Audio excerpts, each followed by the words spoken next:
क्या हुआ सिद्धि बेटा, आपने मैं थप्पड़ क्यों मारा? तूने मेरी बात नहीं सुनी। जो मेरी बात नहीं सुनता ना, उस पे मुझे बहुत गुस्सा आता है, इसलिए मैंने तेरे को थप्पड़ मार दिया। सिद्धि, तुम्हारी हिम्मत कैसे हुई गार्ड अंकल पे हाथ उठाने की? क्या ये सब? तुम्हें यही सिखाया है कि बड़ों पे हाथ उठाओ? पापा, ये दो कौड़ी का चौकीदार मेरी बात ही नहीं मानता है, इसलिए मैंने गुस्से में आके थप्पड़ मार दिया। सिद्धि, ये क्या बदतमीजी है? तूने हमारे घर के चौकीदार पे हाथ क्यों उठाया? क्या यही संस्कार दिए हमने तुझे? देखिए ना मैम साहब, इस बच्ची का दिमाग खराब हो गया। बाहर इतनी तेज धूप है, अब मैं इसे कहाँ लेकर जाऊँ घुमाने? अब आप ही बताइए, इतनी तेज धूप में अगर मैं इसे बाहर लेकर गया तो ये बीमार नहीं हो जाएगी? और ये है कि जिद कर रही है, और जब मैंने इसे मना किया तो इसने मुझे ही मार दिया। और आप लोग आए तो आपके सामने भी देखिए ना कितनी बदतमीजी से बात कर रही है। अरे मम्मी, ऐसे लोगों को अपने औकात में रखना चाहिए, वरना ये अपने औकात से बाहर चले जाते हैं। मैंने तो इसकी औकात दिखाई है, तो बताओ मैंने क्या गलत किया? बस कर, तेरी बदतमीजियां ना दिन ब दिन बढ़ती जा रही है सिद्धि। अरे लोगों को पता चलेगा तू ऐसे बड़ों पे हाथ उठाती है तो लोग क्या बोलेंगे? आज तूने हमारे घर के सिक्योरिटी गार्ड को थप्पड़ मारा है, कल तू अपने स्कूल में थप्पड़ मारेगी और सब लोग पता है क्या बोलेंगे? हमने अपनी बच्ची को इतना बिगाड़ के रखा है। तुम क्या बोल रही हो? तुम्हारा ध्यान कहाँ रहता है? अरे बच्चे माँ बाप को देखकर सीखते हैं सब कुछ। जो तुम करती होगी वही तो सीख रही होगी ना ये। और मुझे एक बात बताओ कि स्कूल जा रही है, स्कूल जाकर ये सब सीख रही है क्या? तुम्हारा ध्यान कहाँ रहता है? और अगर हमारी सोसाइटी वालों को या स्कूल वालों को पता चल गया कि हमारी बेटी ऐसे सिक्योरिटी गार्ड के ऊपर हाथ उठा रही है, उसके साथ बदतमीजी से बात कर रही है, तो क्या इज्जत रह जाएगी हमारी? अरे मुझ पे क्या चिल्ला रहे हो? तुम्हें क्या लगता है मैं 24 घंटे बस सिद्धि के आगे पीछे घूमती रहूं? मेरे पास मेरे भी काम होते हैं, मेरे को ऑफिस जाना होता है, सब कुछ करना होता है। नहीं घूम सकती मैं पूरे टाइम इसके आगे पीछे। और मुझ पे तो तुम ऐसे चिल्ला रहे हो जैसे ये मेरे अकेले की बेटी है। तुम्हारी भी बेटी है ना, जितनी जिम्मेदारी मेरी बनती है उतनी रिस्पॉन्सिबिलिटी तुम्हारी भी है। और मुझे क्या पता है स्कूल में क्या सीख रही है, किससे क्या बदतमीजी करती है। तुम्हें इतनी दिक्कत है ना तो खुद चले जाया करो इसको स्कूल लेना और देखा करो वहाँ पर जाके कि क्या सीख रही है या क्या करती है स्कूल में। और तू बदतमीज लड़की, किसने सिखाया तुझे बड़ों पे हाथ उठाना? बता। अरे मम्मी, कैसी बात कर रहे हो? आप ही ने तो मुझे ये सब सिखाया है। मैंने सिखाया है? एक चांटा मारूंगी ना तो झूठ बोलना भूल जाएगी। कब सिखाया मैंने तुझे ये सब? अरे मम्मी, आज सुबह की तो बात है, आप कैसे भूल गए? तू गया नहीं अभी तक सामान लेने? कितनी देर पहले बोला था मैंने तेरे को। दो घोड़ी के सिक्योरिटी गार्ड, बात नहीं सुनी जाती, फ्री के पैसे चाहिए। तुषार ने भी ना तुम लोगों को अपने सर पे चढ़ा के रखा है। मैम साहब, धूप बहुत तेज हो रही थी और मेरी साइकिल भी पंचर थी। 3 किलोमीटर दूर में कैसे जाता? हाँ तो क्या हो गया? अगर पैदल चले जाएगा तो तेरे पैर घिस जाएंगे क्या? चुपचाप से पैदल चला जा। और अब तक अगर तू चला गया होता ना तो वापस भी आ जाता मेरा सामान लेके। लेकिन नहीं, नखरे हैं तुम्हारे तो बहुत ज्यादा। और वैसे भी अगर धूप है तो तू कौन सा पिघल जाएगा? तुम लोगों को तो काम है धूप में ड्यूटी करना। अब पता जाएगा कि नहीं जाएगा? लगाऊं एक? नहीं मैम साहब, मारेगा मत, मैं पैदल ही चला जाता हूँ सामान लेने। अब जा। बताओ कितने नखरे हो गए इन दो कौड़ी के गरीबों के, बात ही नहीं सुनते हैं। अच्छा, कोई बात नहीं मानता तो उसको चाटा मारना है, ठीक है?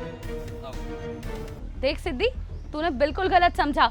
मैं वैसे भी बड़ी हूँ, मैं मार सकती हूँ इनको, और तू बच्ची है, तू इनको नहीं मार सकती। और मैंने इन पे हाथ इसलिए उठाया क्योंकि मैंने इनको काम बोला था और इन्होंने मेरे को मुंह पे मना कर दिया। और तू ना इनकी बेटी की उम्र की है, तेरी हिम्मत कैसे हुई इन पे हाथ उठाने की? बड़े छोटे की तुझे शर्म नहीं है? अरे तो तुमने इसके ऊपर हाथ क्यों उठाया? माना कि हम लोग मालिक हैं इसके, ये हमारे यहाँ पे सिक्योरिटी गार्ड की जॉब कर रहा है, गरीब है, लेकिन इसका मतलब ये नहीं है कि तुम अपनी मनमानी करोगी, इस बेचारे गरीब के ऊपर हाथ उठाओगी। और मुझे एक बात बताओ साक्षी, ऐसी क्या जरूरत आन पड़ी जो तुमने इस बेचारे के ऊपर हाथ उठा दिया? इस सिक्योरिटी गार्ड ने ना मुझे मेरे काम के लिए मना कर दिया। मैंने बस इतना बोला था कि मार्केट से जाके कुछ सामान लेके आ जा, और इसने साफ मना कर दिया। अब घर में नौकरों के होते हुए मैं जाऊंगी क्या मार्केट? मैंने तो हल्का सा ही मारा था, अब तेज से चांटा लग गया। अब वैसे भी नौकरी के पैसे ले रहा है ना, फ्री में तो मैं इससे कोई काम करवा नहीं रही थी। और देखो ना, चांटा पड़ते ही ये काम भी करने लग गया। मैं मुफ्त के पैसे नहीं दूंगी इसे, समझ आई तुम्हें तुषार? मुझे बताना एक बात, किस काम के लिए मना करा इसने? अरे किस काम के लिए मना करा? ये हमारे यहाँ पे सिक्योरिटी गार्ड की नौकरी कर रहा है ना, तो गार्ड की जॉब तो ये कर ही रहा है, अपना काम पूरी ईमानदारी से कर रहा है। अरे तुम्हारे पर्सनल काम करने के लिए थोड़ी ना रखा हुआ है इसे यहाँ पे। अब एक बात बताओ मुझे, इस बेचारे को जिस काम की सैलरी मिलती है ये वही करेगा ना, या तुम्हारे पर्सनल काम करता हुआ घूमेगा ये? अरे एक बात बताओ मुझे, जो तुमने इसके साथ किया, तुमने एक बार भी नहीं सोचा अगर सिद्धि ये सब देखेगी तो क्या सीखेगी? अरे जो तुम करोगी वही तो वो सीखेगी ना। आज उसने उसके ऊपर हाथ उठा दिया। तुम्हें पता भी है साक्षी, छोटे बच्चे ना छोटी छोटी चीजें बहुत जल्दी कैच कर लेते हैं। अब आज सुबह तुमने इसके ऊपर हाथ उठा दिया तो अब सिद्धि ने इसके ऊपर हाथ उठा दिया। देखो साक्षी, बच्चे ना बहुत जल्दी सब कुछ सीख जाते हैं, चाहे वो अच्छी बात हो चाहे बुरी, वो कुछ नहीं जानते, वो बस देखते हैं और सीख जाते हैं। अब तुमने जो किया वो बहुत गलत किया है। अब चुपचाप से ना सिक्योरिटी गार्ड से माफ़ी मांगो अभी के अभी, क्योंकि मैं नहीं चाहता साक्षी कि तुम्हारी वजह से हमारी बेटी बिगड़ जाए और उसका भविष्य खराब हो जाए। क्या बात कर रहे हो तुषार? सॉरी, वो भी इस गार्ड को। मैं सॉरी नहीं बोलूंगी। हाँ जी, तुम्हें ही माफ़ी मांगनी पड़ेगी, क्योंकि सिद्धि भी देखेगी ना ये, और उसे भी पता चलेगा जो गलती करता है उसको माफ़ी मांगनी पड़ती है। सॉरी, मैंने तुम पे हाथ उठाया, उसके लिए मैं तुमसे सॉरी बोलती हूँ, आगे से नहीं होगा। बस मैम साहब आपने माफ़ी मांग ली, हमारे लिए इतना ही काफ़ी है। पर आगे से ऐसा मत कीजिएगा। माना कि हम लोग छोटे लोग हैं और गरीब हैं, पर हमारी भी कोई इज्जत है। सिद्धि बेटा, आपने देखा ना आपकी मम्मा ने कितनी बड़ी गलती करी तो उन्होंने माफ़ी मांगी। आपने भी तो गलती करी है ना। चलो अब आप भी गार्ड अंकल से माफ़ी मांगो। सॉरी गार्ड अंकल, अब से मैं आपको कभी नहीं मारूंगी और कभी मैं आपसे बदतमीजी से बात नहीं करूंगी। हाँ बेटा कोई बात नहीं, लेकिन आगे से ध्यान रखना, किसी पर हाथ मत उठाना। अब आप स्कूल जाते हो, आपको वहाँ पर अच्छी शिक्षा मिल रही है, तो आप अच्छी शिक्षा लो। और हाँ, आगे से किसी के साथ भी बुरा बर्ताव मत करना। सबकी इज्जत होती है और यही इंसानियत है। हाँ अंकल, आज के बाद मैं किसी से ऐसे बात नहीं करूंगी। सिद्धि बेटा, हमेशा एक बात ध्यान रखना, अगर आप कोई भी गलत काम करोगे ना तो उससे आपके माँ बाप के संस्कारों का पता चलता है। तो अपने माँ बाप का नाम कभी मत डुबोना, ठीक है? और मैंने तो तुम्हें बहुत अच्छे संस्कार दिए, है ना?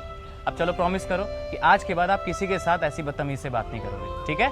अब चलो आ जाओ इधर। ओके पापा। चले, घूमने भी जाना है ना फिर।